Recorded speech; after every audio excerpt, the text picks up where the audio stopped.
Xin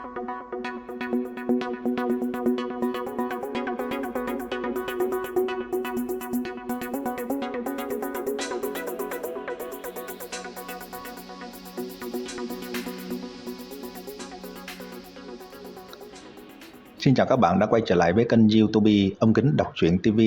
Sau đây tôi xin đọc tiếp truyện Ngạo Thế Đan Thần tập 74 với tựa đề Chân Nguyên Đan. Xin mời các bạn chú ý lắng nghe. Trầm Tường quát to một tiếng. Con cháu tinh anh của Trầm gia đang chiến đấu ở những địa phương khác nhất thời phi thân đến phía sau Trầm Tường. Bọn họ từ lúc vừa nãy liền bội phục sát đất đối với Trầm Tường. Cha, những lão gia hỏa này đều giao cho ta. Những tiểu lâu la khác, ngươi ứng phó. Trầm Tường nói xong liền xông tới những cao tầng dược gia kia. Đám người Trầm Thiên Hổ nguyên bản rất lo lắng, nhưng thấy trên người Trầm Tường lại đột nhiên tuôn ra một cỗ chân khí hùng hậu khác. Bọn họ cũng yên tâm, bất quá trong lòng vẫn rất khiếp sợ. Bọn họ không rõ trong cơ thể Trầm Tường đến cùng hàm chứa bao nhiêu chân khí. Bạch Hổ Thần Quyền. Trầm Tường đang lao tới, đột nhiên đánh cách không một quyền, chỉ thấy một đoàn chân khí màu vàng kim từ nắm đấm hắn dâng trào ra, trong nháy mắt ngưng tụ thành một nắm đấm vàng óng rộng chừng mấy chục trượng, hơn nữa còn tản ra sát khí hừng hực. Vừa nãy là bàn tay màu xanh to lớn, mà bây giờ là một nắm đấm vàng óng, tương tự là một loại khí cương khủng bố hóa thành, hơn nữa còn là chân khí kim thuộc tính có chất hủy diệt vô cùng lớn lao. Cái này cũng là Bạch Hổ chân khí mang sát khí khiếp người. Cự quyền hoàng kim đánh tới, bộc phát ra sóng khí giống như gió cuộn mây tan, một khối đất dày đặc nhấc lên mà đến, thế như trẻ tre không gì cản nổi, nhanh chóng đẩy mạnh đến đám cường giả dược gia kia. Địa phương cự quyền hoàng kim xẹt qua đều bị chân khí cuồng bạo rung động kia xé nát. Mặt đất sản sinh vô số vết rách sâu sắc. Loại lực lượng này tuyệt đối có thể đánh nát một ngọn núi. Đám người dược hoành thấy nắm đấm uy thế rung trời này đều không khỏi kinh hãi.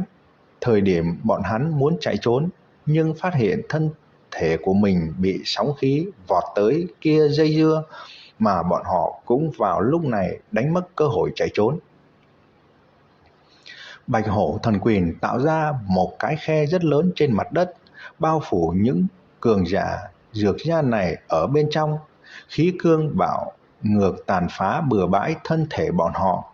Trong nháy mắt mất thần quyền tấn công tới, bọn họ có thể rõ ràng cảm nhận được gân cốt bắp thịt trong thân thể của mình đều nổ tung, chân khí trong cơ thể hoàn toàn tán đi. Tất cả dừng tay, dược gia tộc trưởng cùng trưởng lão của các ngươi đều đã bị ta đánh bại. Trầm Tường bạo hống một tiếng, âm thanh rung trời, trong ngoài dược gia đều nghe rõ ràng, mà người ở phía ngoài quảng trường cũng kinh ngạc không thôi. Trầm Tường mới đi vào không bao lâu liền giải quyết dược gia. Trong truyền văn, một võ giả thực lực cường đại có thể dễ dàng hủy diệt cả tòa thành thị.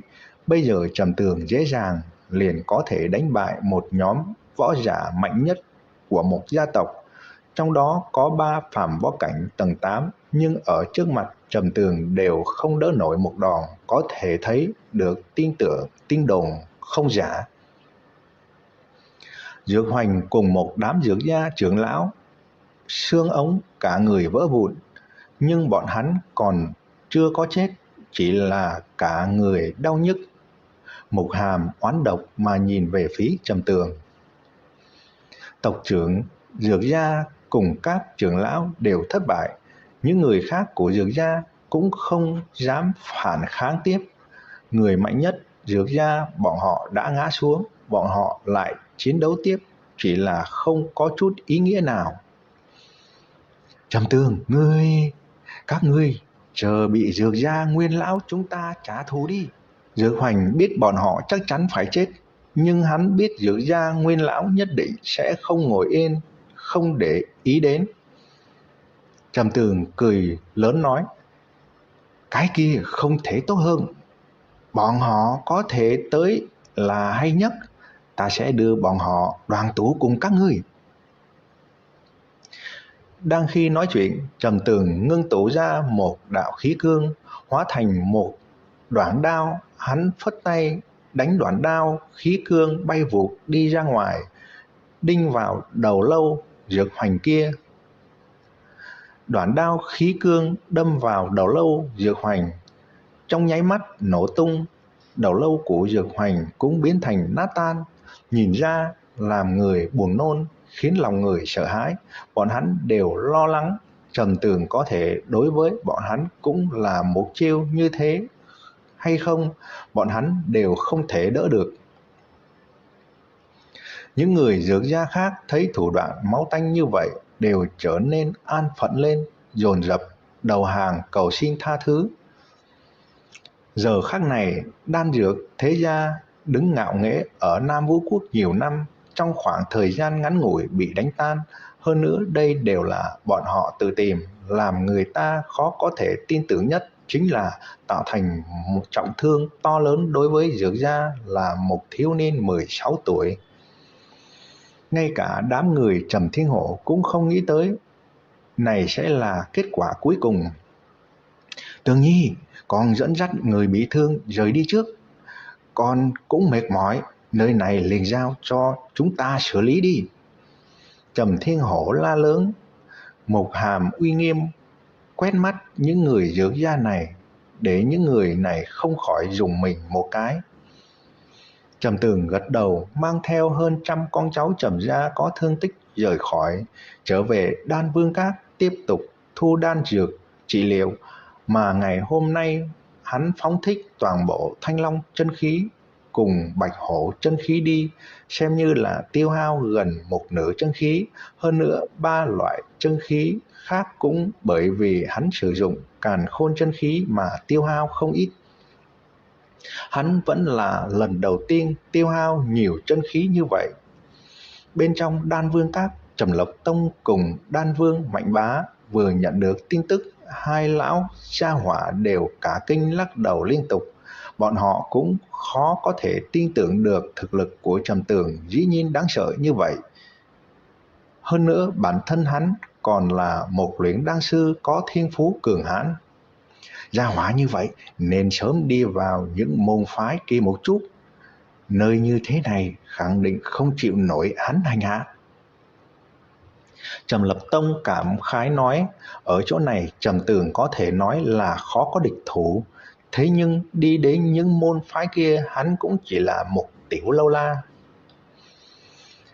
Cái này cũng là nguyên nhân tại sao một khi võ giả bên trong thế tục có thực lực cường đại liền không cam lòng lưu lại ở nơi như thế này. Mặc dù bọn họ là cường giả cao cao tại thượng nơi này, nhưng tiếp tục sống ở chỗ này sẽ chỉ làm bọn họ trì trệ không tiến. Chỉ cần là võ giả đến cảnh giới kia, ai cũng sẽ muốn tiến thêm một bước. Dược gia bị Trầm gia toàn diện tiếp thu, sản nghiệp Dược gia trải rộng các nơi trên Nam Vũ Quốc cũng toàn bộ quy Trầm gia hết thảy.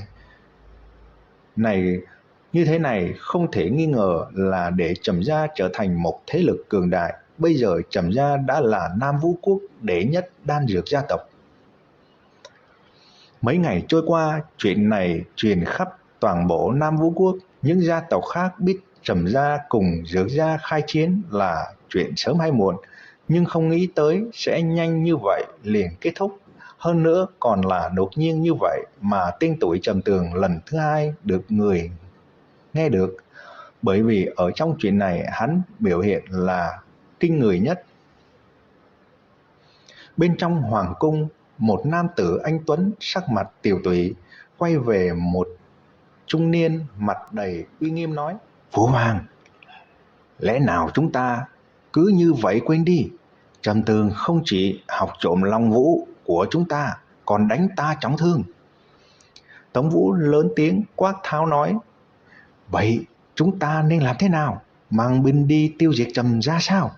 Bên trong Trầm gia, Phạm Võ Cảnh tầng 8 thì có 6 người, còn có một Trầm Tường thực lực có khả năng tiếp cận Phạm Võ Cảnh tầng 10.